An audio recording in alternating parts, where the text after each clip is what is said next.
Hello. Hi, this is Pradyumna. I'm currently pursuing my computer science degree in Bennett University and I'm specialized in artificial intelligence. I would like to take this opportunity to thank my mentor, Dr. Umesh Gupta, who has been with me throughout the semester helping me to gain knowledge in the field of machine learning. So yeah, let's get started. So we are going to discuss about the different statistical performance metrics. So for performance metrics for classification, so the table of contents are as follows. We're going to learn what is confusion matrix and we're going to take an example for it. We are going to learn about Cohen-Kappa, ROC and AOC curve, Jaccard index and MCC. As we go ahead, first let's talk about confusion matrix. A confusion matrix is a table that is often used to describe the performance of a classification model or classifier on a set of test data for which the true values are known. So what does this mean? So let's take some true values, the values which you already know, and you're gonna try to predict those values using the classifier, and you're gonna relate them. So the result which you get from the classifier and already known result, and you're gonna make a matrix using that data, and that is called as confusion matrix. Let's go ahead and see how does it work. So what is the use of confusion matrix? So confusion matrix is used, it gives a better idea of what your classification model is getting right and what type of errors it's making.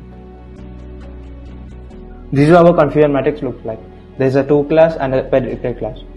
In true class, you will put the values which you already know, and predicted class are the values which you get from the classifier, the values which you predict. Now let's take an example of a disease, okay?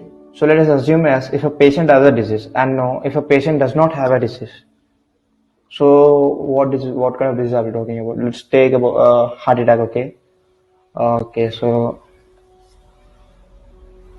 as you have seen in the matrix, there are words like TP, FP, FN and TN. What do they mean? First, let's come to TP. TP is nothing but true positive. So these are cases in which we predicted S and they do have the disease. Let's assume, let's take a person. He has a heart condition. So he's gonna get heart attack. He already got heart attack, let's say. And before getting the heart attack, we try to predict if he has got the heart attack or not. And we predicted that he is getting that heart attack. So he got that attack, and we predicted that he will get an attack. So both of them were same. So we are saying that it's true positive. Now let's get to true negative. Let's say we predicted that the patient does not get the heart attack, and he did not get the heart attack. So it's called as true negative. So it's true. We predicted that it's no. So it's called as true negative. Then we'll go to false positive. What does false positive mean? We predicted yes. We predicted that the patient may get a heart attack, but actually they did not get the heart attack. So it's a good news. It's kind of a good news.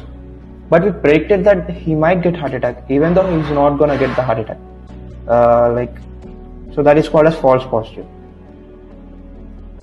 Now, if you're talking about false negative, and one more thing. False positives, they are also called as type 1 error. Coming to the false negatives, we predicted no, but they actually do have the disease. So let's take an example. Okay, suppose a patient, we predicted using a classifier that he is gonna get the heart attack. He's not gonna get the heart attack, but he got the heart attack. So that is called as false negatives. It's very dangerous, right? We predicted that he may not get the heart attack, but he got the heart attack. It's a very difficult, very dangerous thing, and it is also known as type 2 error. Moving ahead, what can we learn from this matrix?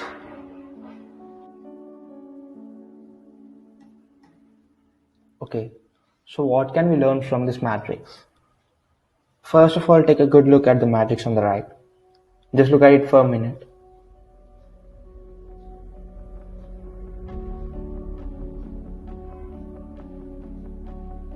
So yeah,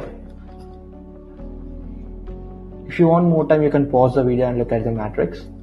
So first let's discuss, okay, so what is the use of this matrix? So there are two possible predicted classes. Okay, so let's say they are yes and no. What does this yes and no mean? We took an example of heart attack, right? So if you are predicting the presence of a disease, let's say heart attack, for example, yes, that would mean that the classifier has predicted that the person has got the disease, in this case heart attack, and no would mean they do not have the disease. In this case it means that the person does not have an heart attack. So let's take a classifier and let's say we made some predictions, like we took 165 patients and we predicted, okay, the 165 patients were tested for the presence of a disease, let's say heart attack, okay. So they were tested whether they were gonna get a heart attack or not using the related data, okay. So out of this 165 cases, the classifier, okay, so whatever the algorithm we used to make this classifier, it predicted that there were 110 times it said yes and 55 times it said no. So it predicted that out of these 165 cases, 110 of the people have got the is gonna get the heart attack and 55 of them are not gonna get the heart attack. But in reality, like let's say in the future, if out of those 165 patients, 105 of them got the heart attack and 60 of them did not. So what can we say? Okay, so now let's go to the matrix and clearly understand it. Okay, see here we said that actually there were like 60 patients who did not get it. So actual no was 60 and 105 of them got the heart attack. So actual yes is 105. And we predicted that out of those 165 times, 55 times was no. So see here, predicted no is 55 times. And 110 times it was yes. So predicted yes was 110. So let's say in those predicted values, there were 55, right? In those 55, 50 of them did not have the disease. So now let's discuss about TN, FP, FN and TP again, okay? So we predicted no for 55 times, but out of those 55 times, actually 50 times were no in reality. So true negative of 50. And out of those 55 times, 5 members did not have the disease, but we had the disease, but we predicted as no. It's a very dangerous thing. So I'll repeat it once again. Out of the 55 people, we have correctly predicted 50 of them did not actually have the disease, but 5 of them had the disease, but we predicted that they did not have the disease, which is a really bad thing, okay. It's a very bad, dangerous thing. Now let's talk about this, okay. We have predicted yes for 110 times, right? But out of those 110 times, 100 times we predicted correctly, but 10 times we predicted wrong. What does this 10 times mean? Like we predicted that they had the disease, but they did not have the disease. Okay, in some terms it's a good thing, okay. Like if I say that if I predicted that you got the disease, but in reality you did not get the disease, it's a good news, right? It's a bit of a good news. Okay, now let's how to we need some terms to describe everything, right? So we're gonna discuss some words. First, let's talk about accuracy. Accuracy is nothing but overall how often is a classifier correct. We're finding that out of 165 times, how many times is a classifier correct? So now first let's look at the table, okay. As you can see, out of 165 times, it predicted that 50 of them had no disease and 100 of them had the disease, making a whole of 150 correct predictions. So we can say that 150 out of 165 times it was correct. So the accuracy is 0.91. Now let's talk about misclassification rate. Look at the matrix. What does misclassification rate mean? We have misclassification rate means nothing but how often we are wrong. So see in here. So we predicted 15 times wrong, right? Let's see. FP is 10 means actually he did not have the disease, but we predicted as yes. So 10 times in this thing we were wrong, and 5 times he had the disease and we predicted no. So making a total of 15. So we predicted wrong 15 times out of 165 times. So it's nothing. And doing the math, we get it as 0.09. It is equivalent to 1 minus accuracy. It is also known as error rate. Now coming to true positive rate. When it's actually yes, how often does it predict yes? Let's look at the matrix. So how many times was it actually yes? 100. And how many times it has predicted yes? 110. So it's nothing but 100 out of 110. 105. Sorry. When it's actually yes, it was 105 times yes, and we predicted yes for correctly for 100 times. So it's nothing but 100 out of 105, which is going to give you 0.95. This is true positive rate is also known as sensitivity or recall.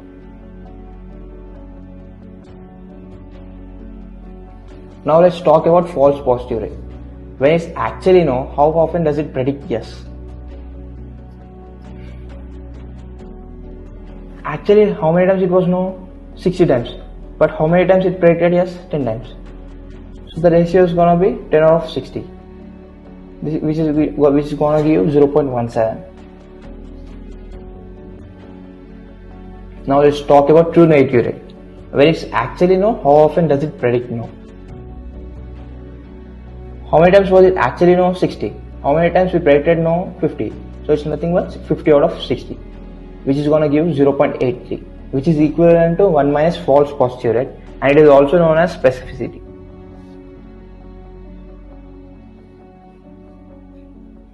Now let's talk about precision.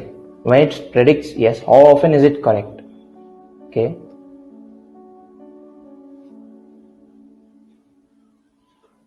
It predicted yes for 110 times, but out of these 110 times, how many times was it actually correct? 100 times. So it is nothing but 100 times out of 100 times it is predicting yes correctly. So it is going to give you 0.91. It is also known as positive predictive value. Did you get it? Okay. Now let's go to prevalence. How often does the yes condition actually occur in a sample? Let's look at the matrix, okay? Out of 165 times, how many times does it actually occur yes? So actually, how many times is it occurring yes? 105 times out of 165 times. So we take the simple ratio 105 out of 165, which is going to give you 0.64. Coming to the null error rate. This is how often you would be wrong if you always predicted the majority class. So here, let me make it clear. So there were like 150 patients, right? We tested for 165 patients. Out of those 165 patients, what was the majority? Like in both accurate and in both actual and predicted values, the majority were yes, right? So how many we predicted yes more times, right? And actual data also it predicted yes more. It was actually also yes cases were more. So if we assume if we predict all of them had the disease, how many times are we gonna be wrong? So now let's look at the table. Out of those 165 times, 60 times actually no, right? But we thought that they were also yes. So what was the error? It's nothing but 60 out of 165, which is gonna give you 0.36. Okay, let me repeat this again. If in our example, the null error rate would be 60 out of 165, which is gonna be 0.36. Because if you always predicted yes, you would only be wrong for the 60 no cases, right? So out of the 165 times, you are wrong 60 times. So that rate would be 0.36 out of 1, which is a big deal actually. Now let's talk about F-score. What is F-score? F-score is nothing but it is a weighted average of the true positive rate and precision. You can give the formula as F1 equals to 2 by recall inverse plus precision inverse, which you can convert into 2 into precision into recall by precision plus recall. You get it, right? It's weighted average. It's very simple. Negative predictive values. The negative predictive values is a proportions of negative results in statistics tests that are true positive and true negative results respectively. So we basically write NPV as Tn by Tn plus Fn. Okay, now looking at the table, a matrix. So like what is Tn here? 50, right? So 50 by what is Tn plus Fn? 55. So it's 50 by 55, which is gonna give you 0.909. Now coming to false omission rate. False omission rate is the complement of negative predictive values. So for is nothing but 1 minus NPV, that we can write as number of false negatives by number of true negatives plus number of false negatives. That means number of false negatives by number of negative calls, total negative calls. Okay.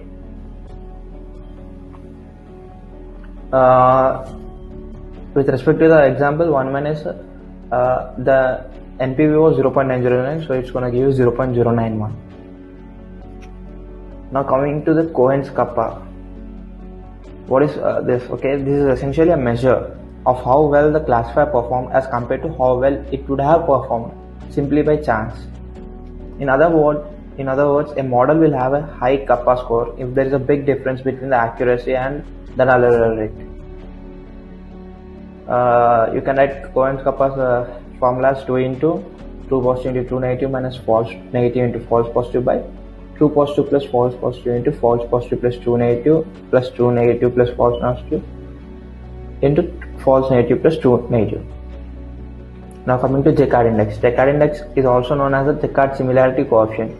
It is a statistic used for gauging the similarity and diversity of sample sets. You can write Jaccard index as true positive by true positive plus false negative. Now coming to the Matthews correlation coefficient. The Matthews correlation coefficient or PHI coefficient is used in machine learning as a measure of the quality of binary classifications. Binary is nothing but 2 class classifications. Okay, so you can write MCC as a TP into Tn minus FP into Fn upon root over TP plus FP into TP plus Fn into Tn plus FP into Tn plus Fn. Now coming to ROC curve. What is ROC curve? This is a commonly used graph that summarizes the performance of a classifier over all possible thresholds.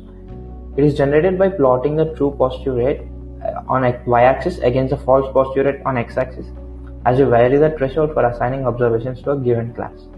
As you can see, TP versus FP rate at another decision threshold, TP versus at one decision threshold.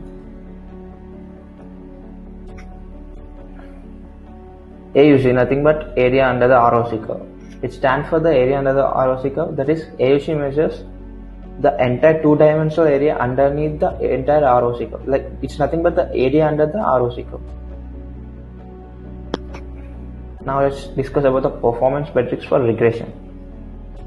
So the table of contents, it's mean absolute error, mean squared error, root mean squared error, sum of squares total, sum of squares regression, sum of squares error, R square coefficient of determination, goodness of fit. You can call any one of them. Adjusted R square. Okay, now let's talk about mean absolute error. Mean absolute error is the average of the difference between the original value and the predicted value. It gives a measure of how far the predictions are from the actual output, and obviously you would want to minimize it. However, it doesn't give you an idea of the direction of the error since you are taking only the absolute values. It is most trouble to outliers. So what are we basically doing here is nothing but we are taking the original value and we are taking the predicted value and we are finding the difference between them and we are adding them all up and we are taking the mean. Okay, so by doing that we can get the mean absolute error. Okay, so now why it should be minimum? Let's think about that. We want the original value and the predicted value to be close, right? When they are close, the difference between them must be minimum, right? So that is why the mean absolute error must be minimum. Did you get it? Okay. Now in the given formula, MA equals to 1 by n sigma 1 to n absolute value of the difference between actual value for sample j and predicted value for sample j. Okay. What are the demerits of the mean absolute error? The graph of mean absolute error is not differentiable. So we have to apply various optimizers like gradient descent which can be differentiable. Okay, so we cannot directly differentiate the mean absolute error graph.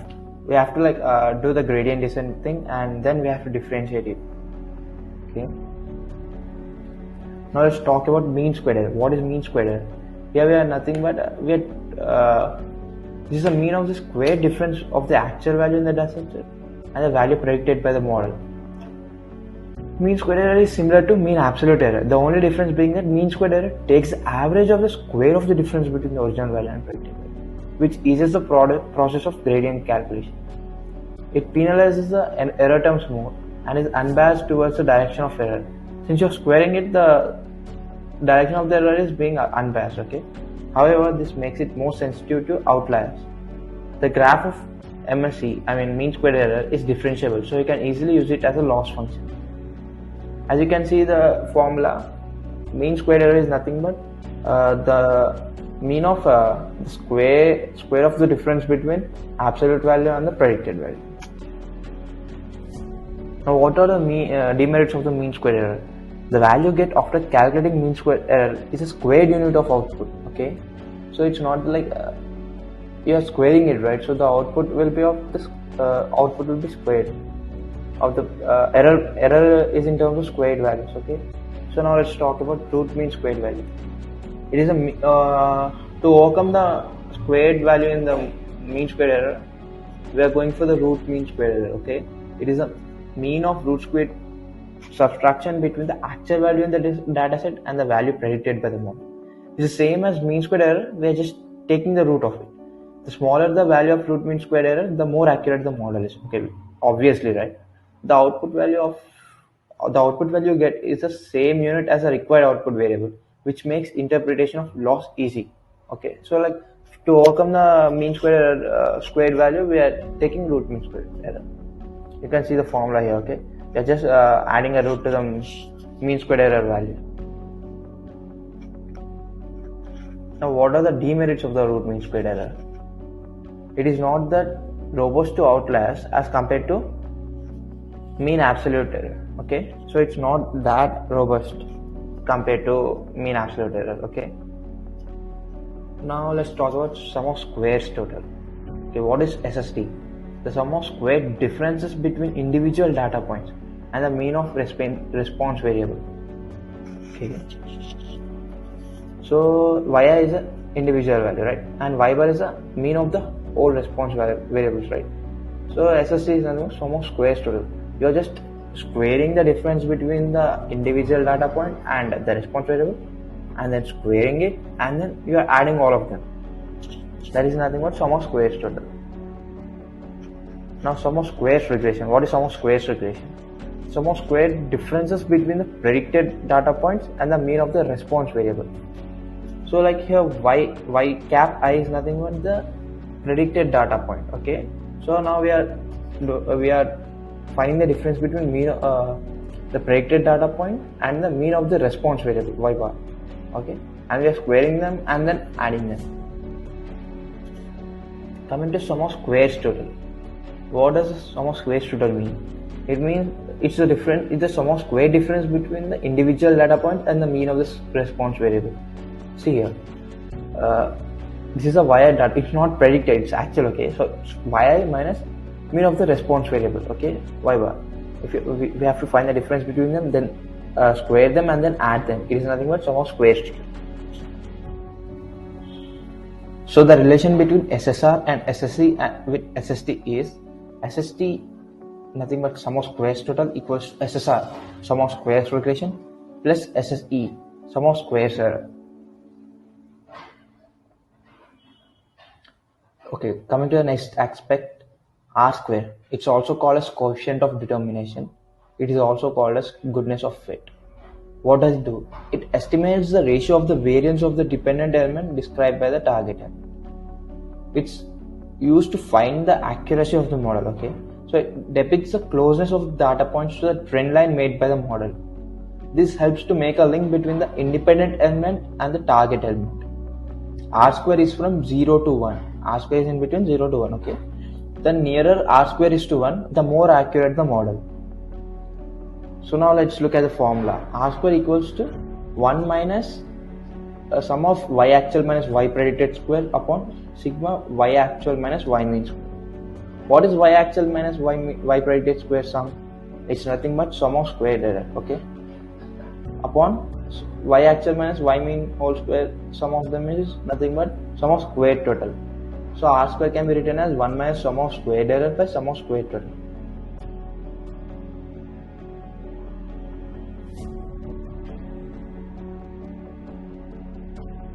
Next version of R square. Okay, so why do we require adjusted R square when there is also there is already R square? So the disadvantage of the R square was that while adding new features in data, the R square score starts increasing or remains constant, but it never decreases because it assumes that while adding the more data, variance of the data increases. But the problem is when we add an irrelevant feature in the dataset, then at that time R square sometimes starts increasing, which is incorrect. Hence, to control this situation, adjusted R square came into existence. You can see this, the formula.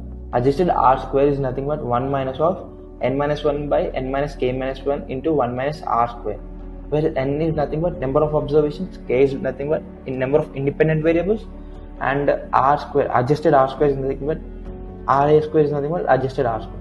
You know that R square is nothing but R square score, right? Yeah, that's it.